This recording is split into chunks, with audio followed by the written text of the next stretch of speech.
အခုဆိုရင်ဦးစီလေးက3နှစ်ပြည့်သွားပြီဆိုတော့တော်တော်လေးကိုလူကြီးဆန်လာပြီ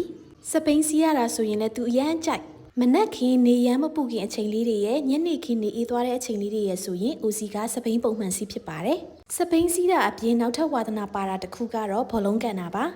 ညာတော့အဖြစ်ကတော့ညနေခင်းနေမှာဆိုလို့ရှိရင်အိမ်ဘေးရတငယ်ချင်းတွေနဲ့ဘောလုံးကန်ရင်ကန်မကန်လို့ရှိရင်တော့ဦးစီကသူ့ဖေဖေနဲ့အတူဘောလုံးကန်လေးရှိပါတယ်အခုလိုမျိုးတက်တက်ကြွကြွလေးရှိပြီးတော့အားကစားမှလည်းဝါသနာပါတာကိုတွေ့ရတဲ့အတွက်ကြောင့်မို့လို့မမေကတော့အရန်ကြည်နူးမိပါတယ်စပိန်စီးတာဘောလုံးကန်တာအပြင်အခုနောက်တစ်ခုထပ်တိုးလာတဲ့အားကစားကတော့ဘာလဲဆိုရင်စကူတာစီးတာပါဒီစကူတာလေးကတော့အိုစီလေး3နှစ်ပြည့်မွေးနေ့မှာဖေဖေမေမေနဲ့ညီလေးတို့ကလက်ဆောင်ပေးထားတဲ့စကူတာလေးပါအခုဆိုရင်တော့အိုစီလေးကစပိန်စီမလားဘောလုံးကန်မလားစကူတာစီမလားသူ့ဝါသနာတွေကတကယ်ကိုတက်ကြွလို့နေတာဒါပေမဲ့မမီတို့သိတဲ့အတိုင်းပဲကလေးဆိုတာစော့ယုံနေမကပဲနဲ့အရက်မောင်းကလည်းညှက်မနေဖို့အရေးကြီးတယ်လေအဲ့ဒါကြောင့်အိုစီလေးရဲ့အယိုးစစ်တွေတန်မာဖို့နဲ့အရက်ရှည်ဖို့အတွက်မမီကတော့အာဟာရပိုင်းကိုအမြဲဦးစားပေးဖြစ်ပါတယ်အိုစီလေးစိတ်ကြိုက်စော့နိုင်အောင်လို့ခွန်အားတွေလည်းပေးနိုင်ရမယ်အရက်အမောင်းကလည်းထွားကြိုက်နေရမယ်ဆိုတော့ဒီအဆင့်ကမမီအတွက်အရေးကြီးဆုံးပဲလေ